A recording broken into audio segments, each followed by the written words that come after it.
Hello, and welcome back to the Coaches Corner, brought to you by the Endurance Lab, where the coaches from the lab recap the week and answer your questions from the forum. My name is Jason Flores, one of the Endurance Lab coaches, and tonight I'm joined by Taya Friedstead and Andrea Cullen. Good morning, ladies. Good morning. Is Taya still there? Yes, there she is. Yeah, I was on mute. There she goes. Yeah, good morning. Good morning. All right, we've got a great group going today. We've got some great topics. We're going to jump straight into it. If it's your first time listening, thanks for joining in. We're actually live on Team ODZ's channel as well as the Endurance Lab and on YouTube. And if you'd like to comment, ask a question live, we are also available for that. We're just trying a couple new formats, seeing where we can get some viewers, some listeners live. If you'd like to join into the conversation, go ahead and drop a comment, ask a question, and we'll bring it into the conversation. We've got a couple things from the forum that we'd like to cover and a couple topics that we want to chat about. So here we go. So jumping straight into some hot topics in the lab, we are all now trying to balance our time really from indoors and outdoor work on our bikes as we train. And if you are a user of Zwift or any of the other platforms that are out there, whether it be Road Grand Tours or just trying to mix in the use of our workouts, Endurance Lab workouts outdoors and putting them on your Garmins and getting out, or running out in the rain like some of our coaches, we are all trying to make sure that we have good setups both indoors and outdoors. So I just wanted to take a minute, kind of share some stories, hopefully all of us, and chat a little bit about kind of what our setups are like for each of us. Obviously, we do a bit of streaming, we do a bit of writing, and maybe kind of share what we've learned, just some tips we've learned over the time of getting a setup or setting other riders up for a good experience here and making sure that you have everything you need. I was going to start out the conversation with just a couple tips from an article that I found, and what kind of sparked this conversation was one of the riders in our lab had a little bit of a mishap. Knock on wood, everything is just fine, but just making sure that everything was attached, and it ended up in a small fall, which we've all had something like that happen, I'm sure. So I guess we'll start off before I do the tips. Maybe we can shoot it off to the ladies here. Kind of maybe talk a little bit about your setup basically, and kind of what you feel is the best part of your setup that you'd like to share with our group. So Andrea, why don't you start first? Can you start either way, go ahead. I suppose it's basic enough. Just we have a room set aside where we have our bikes. We have two bikes, so we always have one on the trainer. We'd have TV screens. I'd always have the Bose nearby too, so that you can watch the Zwift on the TV and you have your music going or whatever you want to do. But it's simple enough, but it's always there. So then I have my other bike for the road. And so having a keep the separate window bike open. then. Okay. Yeah, find it handy. Got it. Changing bikes between yours and Garen's, no problem. You guys do. That's an okay thing. Switching back and forth. What, me using his bike? Nah. No. You use. No. You Like use your separate bike on the trainer, and then he puts his separate bike on the trainer. Yeah, so I suppose where we've upgraded bikes, we've ended up with a second one, and that's pretty handy. And then your tires are good for the road and for racing as well. But you do need to be training on your racing bike as well, which is where we'd be at this point of the season, getting out on the road as well as inside on the trainer. But the trainer is so much more specific as well. If you're doing set work, it's good to be doing a bit of both, I think. Yeah, I definitely agree. So take home point there, having a second bike, your trainer bike, always a good decision. So we'll move over to Taya. We'll give her about 30 minutes, tell us all about her setup at her house. It is on Instagram, and it is. So it is. There's also a video that I posted on walking through the setup because I have the streaming. So, but hey, it is my job. So you would expect that it would be a dedicated space, which it is in the basement here. And we have my trainer, my husband's trainer. I have a Text Neo, which I absolutely love. I have a bike that I just leave there, and I only take that bike outdoors if I don't have an outdoor bike to ride with. So it's a dedicated bike. It was my very first road bike, actually, that is on that trainer. And I have a flat screen TV in front of me, and then I have a monitor, and then I have the iPad, and then I have the phone, and then I have a bunch of other equipment there. But it's good in the sense that I can just go in there, walk in, put my shoes on, turn everything on, and get started. I don't need to be doing any taking on and off the bike. but again, it's not necessary. I mean, you can have a much simpler setup and accomplish the same goals. It's just because it is, for me, part of my job. Yeah, I think one of the things for athletes when I try to set them up initially into indoor training is trying to remove those roadblocks that you don't make it to the workout. Whether it's laying out your kits the night before, making those bottles the night before, having the bike already set up. If you're using the same bike, let's say, you get it all set up before, so that really the morning bibs on, water's there. Setup is all done. You just turn it on and you're just good to go. Because that one little thing you're like, oh, this isn't working, or oh, I don't have this, can easily make it so that you don't end up doing that workout. Yeah, that's a great point. Yeah. So, all right. So claim your space. That's kind of the first tip that's kind of coming home on this conversation, and making sure that you have a specific space that you bring yourself, that you're allowed to put your setup and get yourself going, whether it's just a single monitor for a laptop, really simple, with your USB cable to connect, wirelessly to your trainer or your speed sensors. It's super important. Making sure you're gathering your gear, your trainer, your front wheel block, your phone book, whatever you're putting your bike on, having it there, set up the night before is key to making sure for your success, and that you have a plan on what you're going to be doing. And a fan. We'll talk a little bit about that. In my new setup here in my new home, it does run a little bit hot. I walked into the house into the garage at 92 this morning. I barely got it down to about 83 now, with a fan at the garage door pulling air in, and two fans here while I'm typically riding to keep the air down and bringing cool air in. So it really depends on how things are outdoors. But entertainment stuff, making sure you've got your TV, your audio, your headphones, Bluetooth headphones, waterproof, really good. Either a bar stool or some type of TV stand, Wahoo kicker table. I got the first chance to use one of those, and now I know why Taya owns 3 of them, because they are like the perfect size and adjustable. Yeah, it's awesome. Actually, I'll mention there's a generic one. Is there? Oh yeah, that a lot of people are buying for a sliver of the price with the same setup. Really, yeah, it's on Amazon. I don't know the name of it, but there is a generic one. Excellent. That's really, really interesting. Especially, do you feel that it blocks air? Well, your fans are probably coming from the side, then, I'd imagine. It's coming from I have 2. One in the front, in front of the bike, and the other one on the side. Okay. Does the table block any of that? No. Or is it's got a little pocket, right? Yeah, the way it kind of lays out. And the reason why I asked is I know they just released that the Wahoo fan that's on its way. I don't know. Did I come across your guys' feed? No. Oh yeah. So Wahoo has a fan. It's an Ant Plus fan. They recently did a review on it, and so essentially it clicks onto the front legs of the Wahoo desk, or it could just sit in front of you. It's Ant Plus connected, meaning that its speed could be increased as you increase your speed in the game or increase your miles per hour on your bike. You could also control it as well. So it's got a couple different features, and it's a very channeled set of air. So you can really direct it right at you while you're riding. So it's supposed to be very nice. And so looking at that, and there are a couple fans that I know the Trainer Road podcast and those coaches have talked about, and it's just this channeled air versus this circular kind of fan that a lot of us use.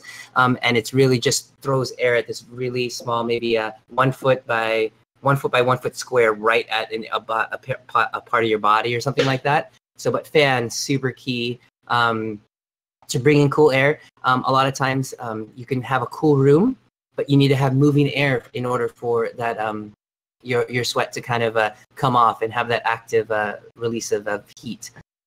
We talked a little bit about entertainment devices, TV, headphones, whatever you need. Towels, usually 1 or 2. One for catching sweat coming down off the bike, protecting your bike, and one for yourself, of course. And then again, making sure your bike is in good repair, that it's attached to your trainer properly and securely. We've all had some mishaps. I've gotten a couple athletes come out during warm-up, and having to catch them is not too fun as a coach. Let's see. evaluating space, making sure there's just enough space and you're not kind of like real squiggled into like 2x4 wall to wall. But hey, that makes for better pictures of your pain cave on Saturday when you share your setup. So that could be fun. And then yeah, I think those are the big things. Just venting yourself, getting cool air in, wireless headphones, and just getting a secure setup, and just adapting and adding to it. It's always nice. I run, let's say, four monitors, 3 fans, and then of course I've got my streaming setup here. So I've got a green screen behind me, and so the space is a nice little cube. But it's a good space, and it's ever evolving for a lot of us. But yeah, if you have any questions about kind of what we use or what we recommend, let us know, and then maybe we can come up with that link for that desk. That would be super interesting. So the last thing is there's always a conversation about carbon bikes or our outdoor bikes, whether they be carbon or even our steel or aluminum bikes, and how safe they are on the trainers.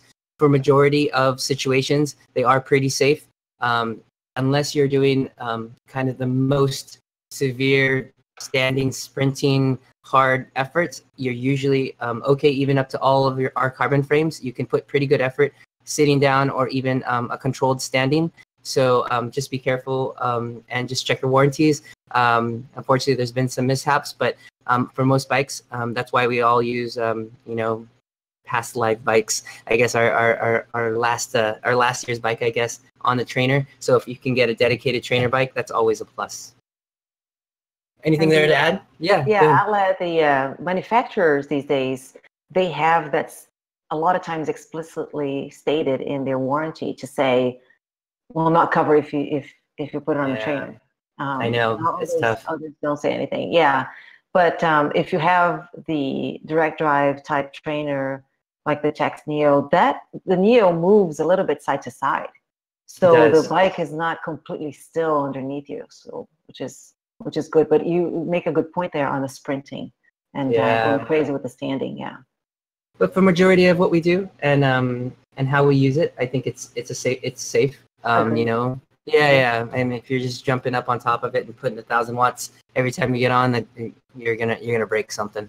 So, all right. So let's do this. Let's go ahead and let's go ahead and slide over because we do have a pretty exhaustive topic. I'd like us to get through a couple of things. I wanted to share this over to Tia. She's got a couple topics for us, and we'll get it going there. Go ahead, Tia. Yeah, so I'll start by the one of the topics that came up this week is riding at altitude. So for somebody who lives at sea level or low altitude and they have an event that happens at high altitude, in this case, our rider was going to be at, and I'll get the number here, but I think it was it was 70 miles climbing 4,200 feet. And the question was, what can I do to prepare for that? And unfortunately, there's not much you can do at home where you live, if you live at low altitude, to prepare for it. The best way to prepare for altitude is being at altitude and training there.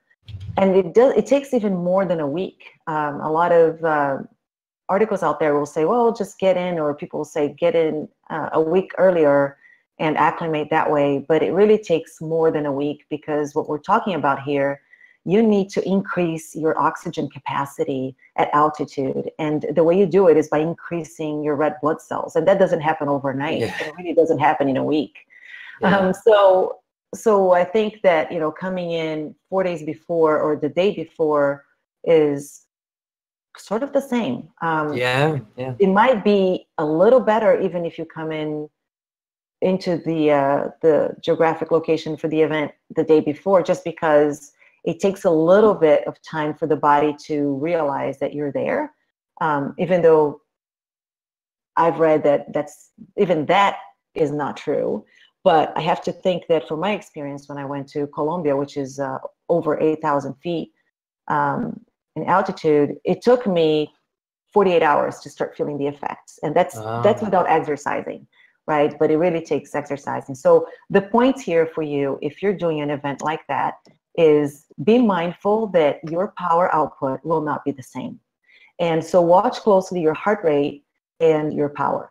if you want to have an idea, and I put this table out there on the forum, there are studies that show that on average, for a well-trained athlete, your power will come down on around 9 to 10%.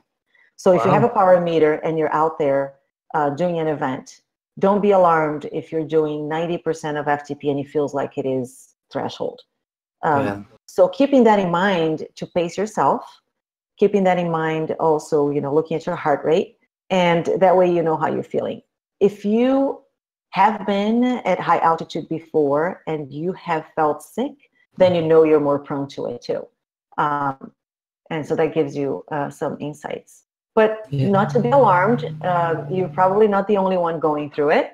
I have to think that these events attract people from all over, not just the actual location. So just make the best of it. Like I said, keeping in mind that your power won't be the same. Oh, and the other very, very important thing, hydrate well. You might need to hydrate more than you would otherwise when riding at altitude. Yeah, so I mean, this conversation probably goes hand in hand with, Andres probably has some experience or conversation about going to Kona and what riders are doing for that sort of thing. But right now, Leadville, the 100 kilometer mountain bike race is coming up, and that is at elevation. And so you're talking about above 10,000 feet for a good amount of it, and even really going up to the higher levels. And there has been some talk about doing that, just showing up the day before, doing a pre-ride, and then going to the race and just going at it with no really adaptation or anything like that, to all the way to like 2 weeks, being there 2 weeks before. I'm sure you get the full gamut, even for going to Hawaii and making those heat adaptations. But for altitude, people are doing anything from that long period to try to get their bodies changed over and working well, to just showing up the day before. And more, I'm hearing people showing up just a day, maybe two at the most, doing the pre-ride, getting an idea of what their power is going to be on some of the climbs, and then being able to perform on those days, more easily that way. It's really interesting. Garen, my boyfriend, is from Johannesburg, so I had to train there last year before a race, and Johannesburg is almost 6,000 feet. Mm-hmm. And it's almost like your zones just have shifted, where your what was your top end aerobic is becoming your threshold or close to anaerobic, and doing sprint work and interval work suddenly is very, very difficult, and your heart rates are very high. If you're very serious about the competition, I would suggest sleeping in an altitude chamber to prep you. If you have low iron or B12, you're going to be in trouble, because an iron deficiency or borderline anemia or a low ferritin is going to impact your capacity to generate red blood cells that are necessary, which is how you're trying to adapt to that altitude. Because you're operating at slightly higher intensity, you have a greater carbohydrate requirement and also antioxidants. So your macros are going to shift somewhat, and I would definitely be recommending upping your carbohydrates. If you get altitude sickness, ginkgo can be helpful. That's interesting. But it can make, if you've low blood pressure, it can tend to make you a little bit dizzy, because it expands your circulation, which can be helpful. So yeah, it's trial and error, sort of. It's tough, but yeah, like I said, there's going to be other people thrown in there as well. And yeah, I guess you find out and you'll know for the next time. Yeah, so I mean, it definitely can vary between rider to rider, and it's, again, just like any of the things we talk about, whether it be nutrition or whether it be training, making sure that you're trying things beforehand. I mean, if it's your first time, it's a new place. I mean, it's all an experience, all in all. But doing what you can to kind of get your body prepared, and understanding whether it means going to your local, like a local place where, like for us, we're mostly at sea level, but we do have mountains close by. So a lot of riders will get up, above 6, above 7. That's kind of where that breaking point is, that threshold, to get up there to ride, to get an idea of how it may be when they get to their key race, which may be in a different state, but be above 6,000 feet, and have an idea kind of how they'll feel. So luckily we've got some of that here in California, but if you have access to that, it could be very useful.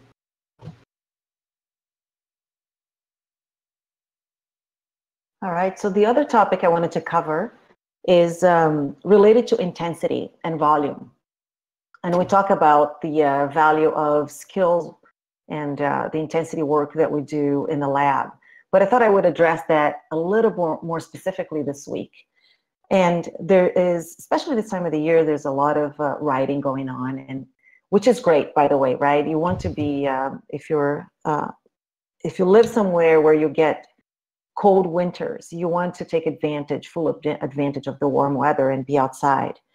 But as a general rule, if you are a fairly new rider, and by that I mean you're in the first 2 or 3 years of training, then your primary focus is changing your lifestyle, starting to build that strong base and foundation for the sport. So really you're looking at doing volume and spending more time in the saddle. Now, if you are in, let's say, an intermediate rider, and you're starting to be more specific and you started to train for racing, then you start to shift. You continue to have that volume because it's important to have that base for endurance, but you need to focus more on your intensity and be targeted on your workouts. Now, for the experienced athlete and for somebody who has been riding for a while, unless you do intensity work, then you're not going to become an advanced athlete. You're not going to become a stronger, faster rider. So it doesn't mean that every workout should be at high intensity. Recovery sessions are very important. But what it means is the intensity of your key workouts will really determine the success that you have in racing or doing the events that you like to do. So not losing sight of that, there are riders who have been riding for decades, but they have been spending all this time at low intensities. That doesn't mean they're getting fitter every year, because really, this is science shows this, right? If you're just somebody who rides a lot and they love to ride, and you ask them, so have you been training? How much what's your training like? And their answer is, I spend 24 hours on the bike every week. Then that tells you that that person is really focused on spending time in the saddle, not necessarily doing intense work, but really high intensity is what sets you up for success. Having said all that, it depends on what your goals are too. If what you really enjoy from cycling is long events and just being in the saddle all day, then it's less important. I mean, you still need to have intensity to be able to have the strength to go through it all and to survive all of that. But if you really want to continue to improve, intensity is where it's at. Yeah, absolutely. And finding that program that has the right amount of intensity is important as well. Making sure that it's the right dose for you and the right amount. A lot of times riders will go from, just riding around in the group ride and kind of getting a mishmash of different zones and different intensities, and then they may jump onto a platform like we're all involved in and either just grab workouts or do a bunch of races, and intensity ends up being very high. Riders go all out for as long as they can in hopes of going a little bit longer next time, which is a very, very quick formula for burnout and for just lack of motivation as you just fatigue quickly. So many times I've seen riders jump on and, the intensity on trainer workouts end up being so high. So they get discouraged because maybe the targets are very high or much different. So a good blend of making sure that you understand the targets that you're trying to hit is important. All out, it's not either an all out or, just spinning around, being able to talk.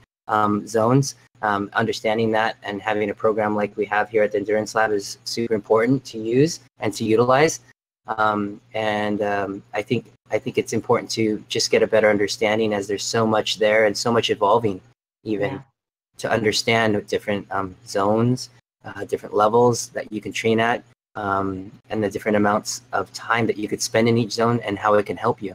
And the more that you educate yourself or lean on someone who has that knowledge and education, like the coaches here at the lab, it could be very useful for you to be able to ask those questions and get answers, to get a better understanding if you're on that level, to get from the beginner to just getting saddle time, to understanding what you can do for your training, to essentially sharpening your skills, or sharpening that knife for whether it be goals or events. Right. The right combination of volume and intensity. So you reap the most benefits for what you're doing, and also preventing injury. So this is where careful planning comes in. So when you get a training plan from us, for example, there's a lot of thought and calculations that go behind what your training load is for every week. Yeah, it's definitely played a big role in a lot of people's training workouts. And as I bring athletes off of the roads and in their preseason and into trainer mode, and having them over and getting them all set up, a lot of times the year will end up less mileage-wise, quote unquote, coffee miles or that sort of thing. They may go even, I've had as much as 50% less miles out kind of overall, but intensity was varied and was very focused, and they were able to reach their goals much more quickly, and be able to enjoy versus just getting miles and rides and miles after out there. Yeah, and group rides are definitely not training rides. Yeah. So one thing that I like to tell my riders is that, hey, when you come indoors, you get your work done, you get your intervals done. Don't try to get that training out during your group ride. Your group ride's out to get that social aspect of it. You don't need to split it between trying to be social, trying to chat, trying to get that interval in. Be like, okay, so the next 4 minutes I'm going to try to do XYZ, but still not get dropped off the group, and It can be very daunting to try to get that all in, and a lot of pressure. So removing that has helped a lot. And riders are like, what should I focus on at the group ride this week? I'm like, have a good time, man. Go talk. Mm-hmm. You worked hard this week. You got your intervals in. Let the leg speak for itself. You feel strong, go for it. You don't, sit in. Work on those other skills. Yeah. And even those group rides where the group decides to go, let's say, and sprint at certain points, or do hard efforts at certain points, or do some chasing, even those are not training rides. It's really, you should see those as your fun rides, the rides that really make you happy, let's say, and you're going out there. Absolutely.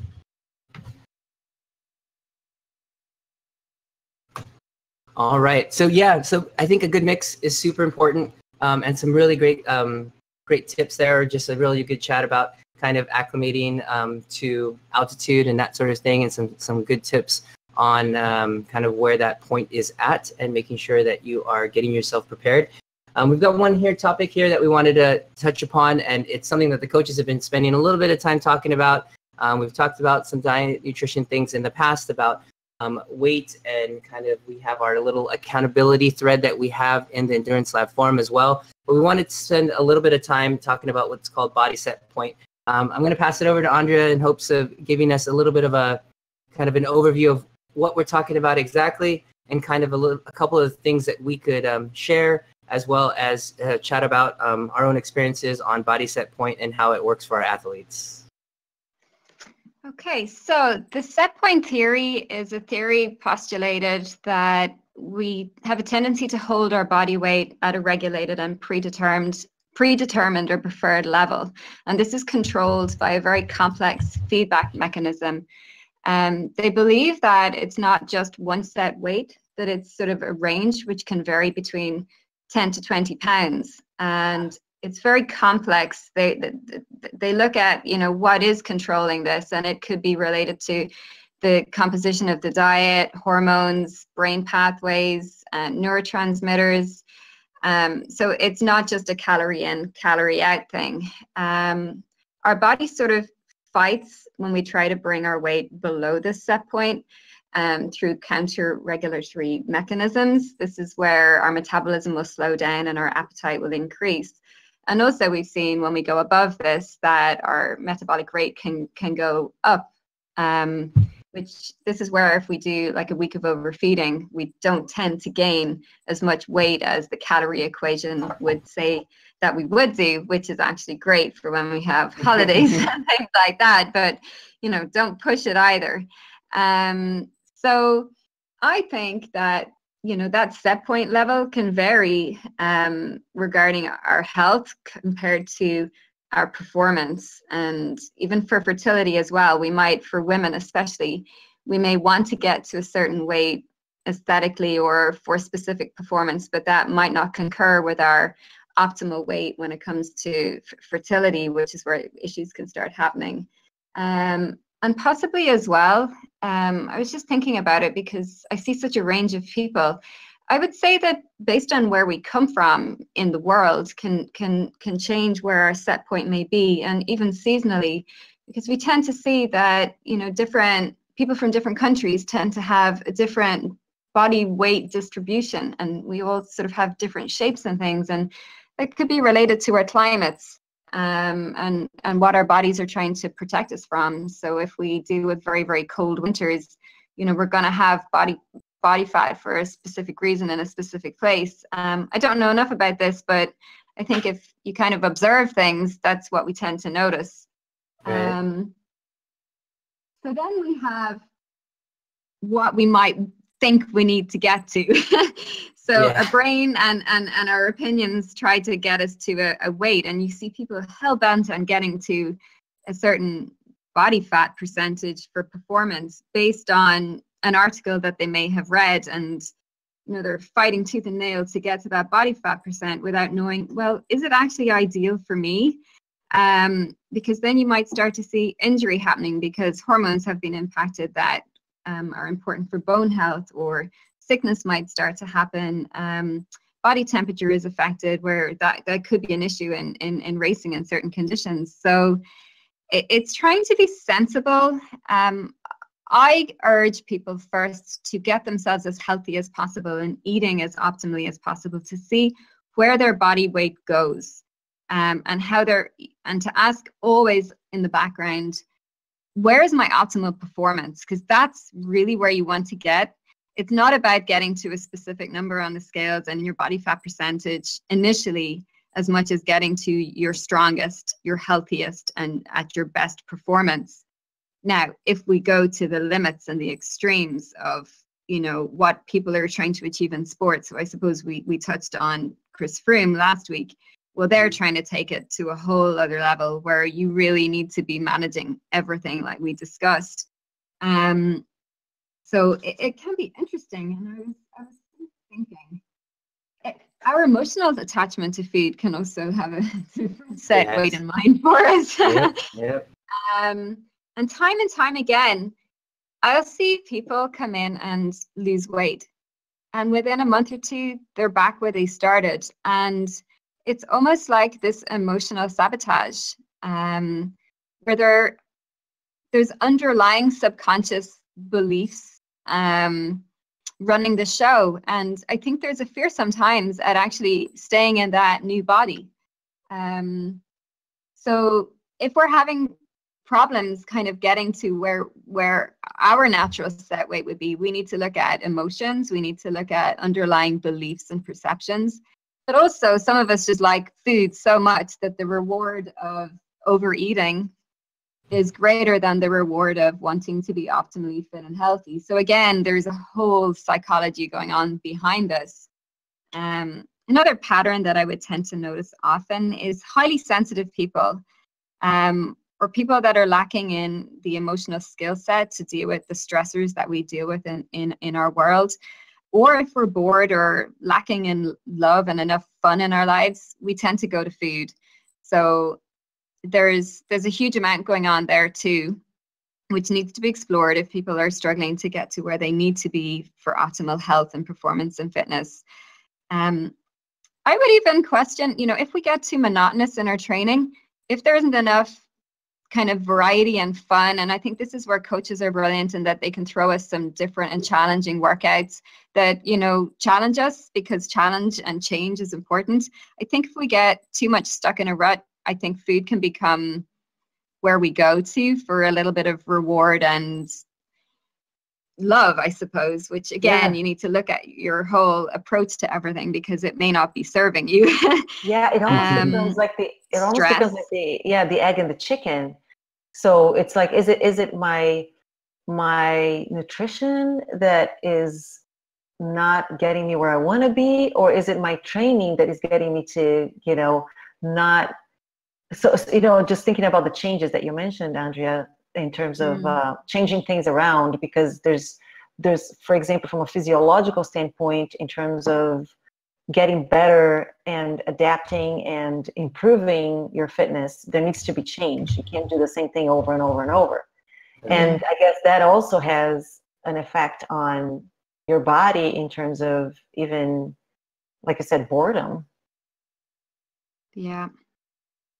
And stress. So too much intensity, too much volume, taking someone to the point of overtraining too frequently, that stress response will trigger a survival response, which is eating. So you can find if there's overtraining happening, people are, they might be burning a huge amount of calories in training, but they're getting heavier and heavier because they're just hungry all of the time, because their body is looking for the nutrition that it needs to heal the fact that it's doing too much.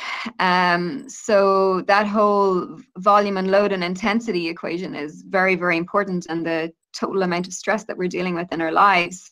And because we're going to start craving for fats and carbohydrates and salty type foods, just as a stress and a survival response, even though our bodies may not need it. So I think these phases of overcompensation and recovery, hard weeks, easy weeks, recovery weeks. The recovery weeks are very important on many levels, but for body composition too.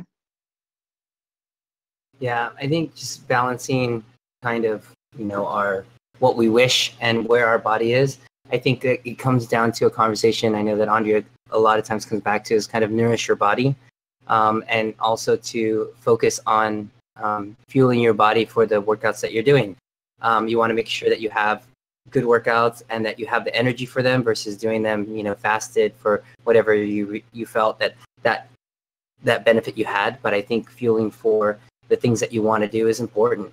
And where the set point comes, it's got to be, you just got to make sure you have enough information to make good decisions when you're away from the bike. I think that's where a lot of it happens. A lot of people think that it all comes together when you're making decisions on how you're going to feel like the hour before and the hour after, and that during an hour to 90-minute ride or workout. But really, if you think about it, that's what, 2 hours of the day. There's still this, this 20 some odd hour of the day that you need to make, good decisions about what you're putting in your body, the fruits, the vegetables, and the right sources of food that you're getting, right? And so if you're getting that in the rest of the day, that's where your body can allow itself to recover and to find its set point. I don't think if you guys agree with that. Definitely. Behavioral patterns are so important. And when it comes to maintaining a leaner weight, there's definitely a healthy way to do it and an unhealthy way to do it. And the unhealthy way, where you may only be looking at macros but not considering the vitamins and minerals and antioxidants and all the essential things that our body seeks, we're either going to start getting really hungry for what we need, or we're going to start breaking down because our body hasn't got what it needs to function optimally. But it is fascinating because a lot of the research these days will put us in victim mode regarding health. And some people will be like, obesity is genetic. And I thought I would touch on this a little bit, especially seeing a lot of people in the lab or parents.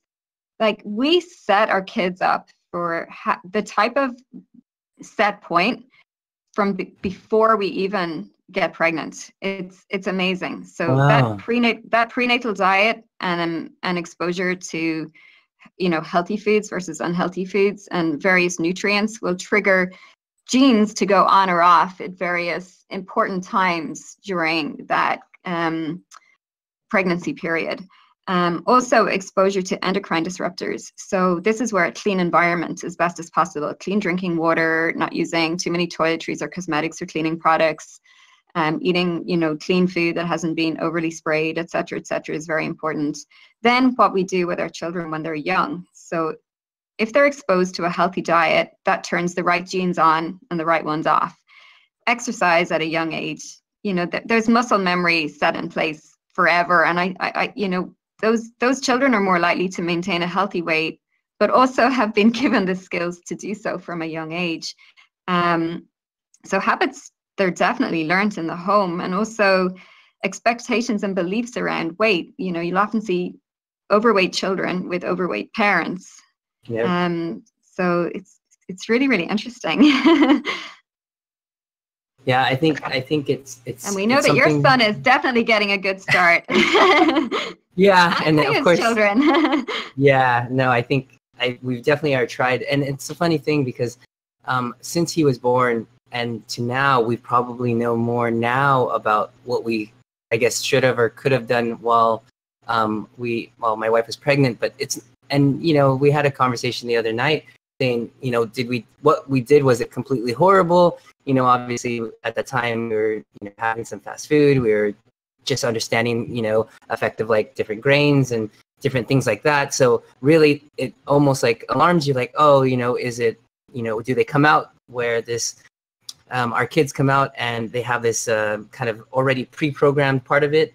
Are we able to influence some of it? And I think it is just essentially a combination of it all, where you're trying to expose them to things, and we call it, and I think Taya has a very similar kind of feel to it, like the things that come from the universe outside of our homes, we don't have a lot of control of, like when they go into social interactions, as long as they can understand and try to make those decisions, they may make those decisions, but 80% of the time that they're home, they're going to be exposed to kind of what is the template or what we're exposed to at home, and know that that those are their basis. That's what they're grounded on, Yeah. The other interesting thing is for my kids who are 9 and 12 and they're swimmers, is we talk a lot about, well, you need some protein or carbs and this. And so this is the sort of language that I don't ever remember hearing as I was growing up. Yeah. Even though my dad used to make smoothies at the time and freeze them by colors. So it was all the greens and the reds and the yellows. As a way for us to eat vegetables. So he would make those and freeze them. And then we would have, every day we would have to pick 3 colors and make a color juice. Wow, that's really good. Yeah. I do have I have a 5-year-old, so he's physically inside the fridge, pulling things out, asking, does this have protein? This has protein, right? Like, this is okay? Because like a lot of times, obviously the kids our kids will gravitate towards things that have carbohydrates and things like that. And he goes, man, it's like everything I have has carbohydrates. I can't find anything that has protein. What? Because he wants to have a little bit of everything. And so he knows that we'll always ask, like, do you have this and a vegetable or whatever? So I think that conversation is new, but it sounds like, we all had it in some way, shape, or form. And with my parents here and getting kind of what we tend to call in the nutrition world, like the SAD diet or the standard American diet, and being kind of taught that, and kind of even reteaching them about how most likely, if they went back to how their parents had fed them before, for example, for us in the Philippines, before it was more Americanized, which is pretty far back. It's almost past my parents' that you have to go to ask them questions about how they ate, just because the Americanization of the Philippines has gone for so long, and to get an understanding of how they ate before, and whether it's the stews and the ingredients that they use, and being able to go towards that versus this new kind of what we should be eating, and this large amount of food that we're eating now, and trying to give them that understanding so that they could pass it on. It's difficult to and I'm going back to reteach them, and it's a hard conversation a lot of the time. And the colors, because it seems that kids these days are in the beige diet. Everything is beige. Yeah, right? it's white. Bread, potato, chicken nuggets. It's all the same color, and it's all processed. It's so tough. It's so hard. to make the decision. So, but yeah, educating them, you know, and goldfish come from the universe is one thing we like to say at the house, and that's when you get them. You get your sandwiches, you get your goldfish, you get those outside the house, and those are fun. Sometimes food, and not all the time food. And standing at Whole Foods for last week, he was very excited because a lot of their chocolates were over 70%, and down the hall, I wish I could have took a video. He goes, "This place is great. They have a lot of chocolate that have big numbers on them." Oh, that's amazing. I love that. I was like, did anyone hear that? Did anyone hear that?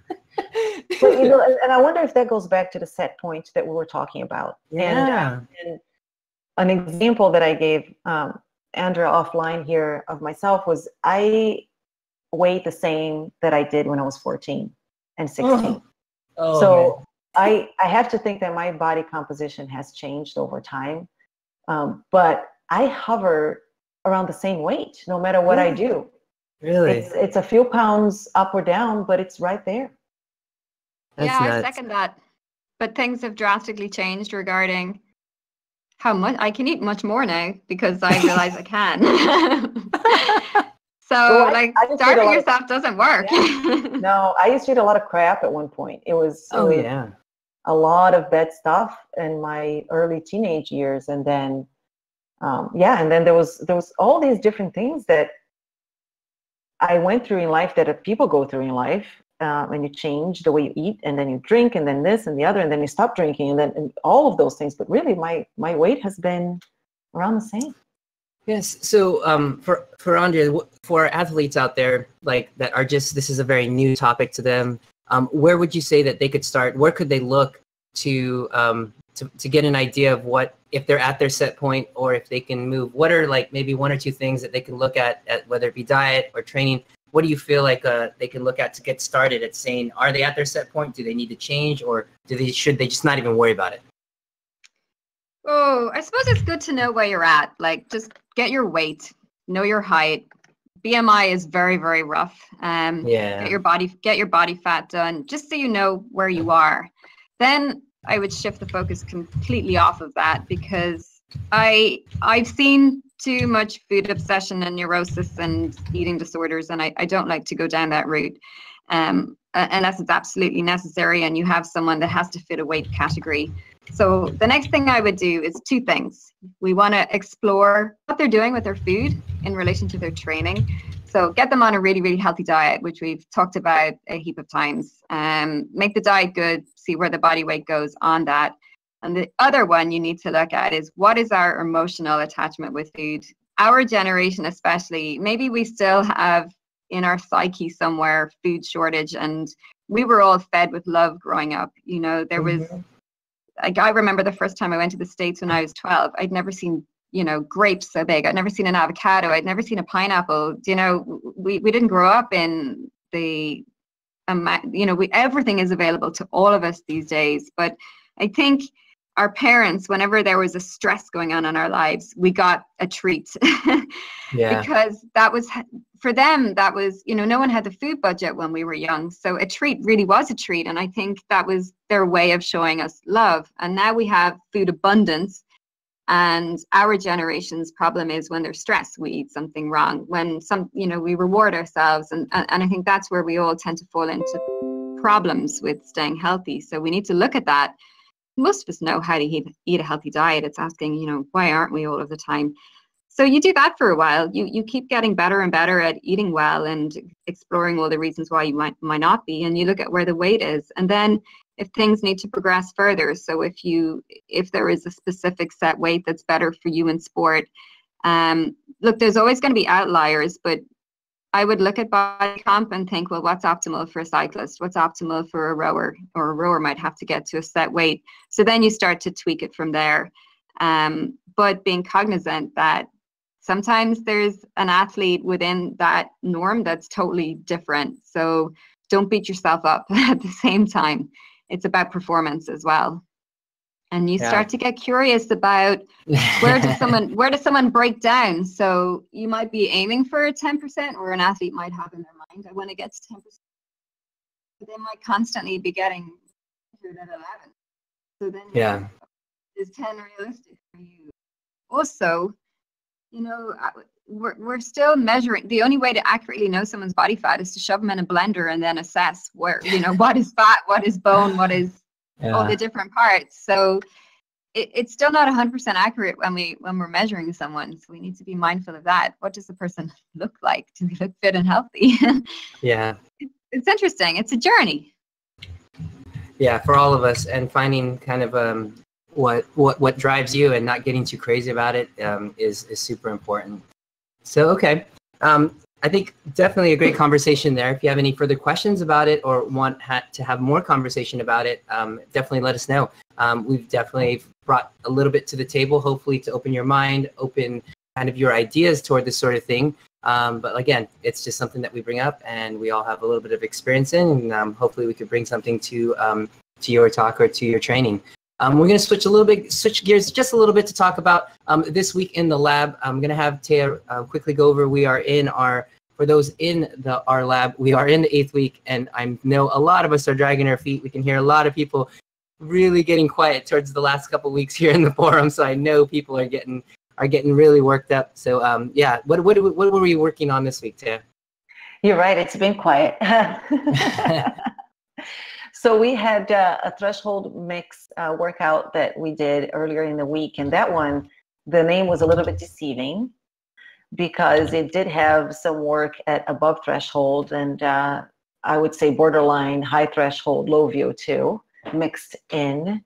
And then we did VO2 attacks, which was a great way to combine a lot of the other workouts we have been doing for VO2, similar to the 2020s, going out for short periods of time and then having to control the power coming down. And in fact, I had the opportunity to coach Linda and Stephanie the other evening when they were doing the workout together on Zwift. I jumped on there and was able to be a pain in their necks, telling them to give them feedback on their workout. But and then we had the Endurance Labs Speed Builder workout. That's another really good one, combining a little bit of what we've done before in terms of breakaway, VO2, pick up the pace in a longer format. Yeah. So mix of going from tempo up to threshold and above threshold and doing that repeatedly. Yeah, Linda's actually here on Facebook saying that it was really fun to have you on her workout. So it sounds like it's something that athletes might be interested in. I've done this before for FTP tests to walk riders through or to be with riders and kind of coach them through looking at their heart rate, their power, their intervals and that sort of thing. And we're finding a good way to do this for us coaches. It seems like something that athletes might be interested in having us jump on, watch them do a workout, that sort of thing. It could be really interesting. So, hey, if you're interested, if you want to hear or are interested in having us jump on, let us know. We're still kind of in the beta stages of trying to make this work. So if you want to be some of those guinea pigs, I see Justin just jump on the live stream, and I'm not going to get on during a workout with Justin because they last 4 hours because I don't have that kind of time. Unless he's paying a lot for it. Exactly. But yeah, I did want to talk about Speed Builder. It was a great workout. If you have a chance, definitely save that, put it in our bag. This is a great workout that Taya has designed and come up with. It's something that could really bring your skills together. As you notice, as we do progress through the 8 weeks, we really try to kind of tie in things and bring in those skills that we talk about every week to kind of use them. And we're hoping that a lot of times you can use these and go back to these and feel like you're using these on those social rides where, you're making sure that you're out there having a good time. So let me real quickly, I don't have a report from the multi-sport side, but I know we are still continuing strength workouts. We did our core and yoga tabatas, which are always a fun round of work, as well as our core and upper body, which is typically very painful for us cyclists because it doesn't involve a lot of our leg work. So it's a lot of upper body push-ups and things like that. So it's a lot of that. But keeping those 15-minute and post-ride stretches going after our rides and workouts are super important. So making sure you have that available to you is good. We're getting a lot of views on that. That means a lot of people are watching them out there. So keep those going and keep those riding. And it looks like Linda said Steph enjoyed it a lot too. And she said Taya's got some great jokes during the workout. So we won't let any of those out, but you'll have to have her jump in. Yeah, those are the bad jokes. Yeah, bad jokes. There you go. She can keep you entertained during your workout. 60 minutes there. So all right. So a couple things on the horizon, Tia. I know we've got a couple things coming up. You want to tease a couple of the new labs here for us? Sure. So we have a week off between labs, as we usually do. And our next lab is going to be the execution lab. So it's going to be focused on developing your fitness by targeting specific energy systems and skills that will translate into faster and more efficient riding. So that lab will bring the volume down. So you're not going to have as many dedicated endurance rides, to give you the opportunity to spend more time with the fun rides that we were just talking about earlier here in the podcast that you want to do, and events, etc. And we will focus on the intensity. The intensity will increase during this phase, but it really is designed to support all of your season's rides and events. So it should be a great lab for this time of the year here. What we all go ahead, you. Go ahead. No, I said for the execution lab, yeah, definitely going to be a great time. A lot of times people feel like, oh well, I'm not coming up to my final event, so do I really need to do this part of the lab? It's still going to be some great skills. You can still work it in if you've done other labs, even if it's your first time. It's a great one because people like it because it does have this thing that it has higher intensity. That's why the volume is going to be turned down a little bit, but we will have the availability for you to tune it and true it for how much intensity that you're doing. Taylor, you're going to talk about the second one? Yeah, so the second one is a special lab that we put together because of the Zwift Academy event that's starting in August. The idea came up of putting together a specific lab because of a couple of reasons. Zwift Academy is something that many athletes are looking to do. However, if you look at the number of workouts and rides for Zwift Academy, it boils down to about one workout a week, and you only need to do 2 races. People are looking to have, especially if you're already training and you want to have consistency, to continue to have that consistency in your training, so you don't have a big hole on your calendar and you do only Zwift Academy and then you're left up with what do I do in the other days. Right. That's one point. The other point is people who are actually coming into Zwift Academy not with a super high level of fitness, but want to really, or they have some level of fitness, but they really want to focus on performing well on those workouts. And what are some of the skills and other things that they should be doing around the weeks during the academy that will maximize their performance for those workouts. And so we put that lab together. It's called the Academy Booster Lab. And we will help athletes not only schedule the workouts, but also, if they need to move things around and how do they fit things in, as we normally do with the other labs as well, which can be very valuable to the Academy participants. Yeah, so really we're just looking to boost your performance and just the fun factor of the Academy. We've just gotten a lot of feedback in the past where riders are, again, just really, really high intensity. Every ride becomes kind of out of their range.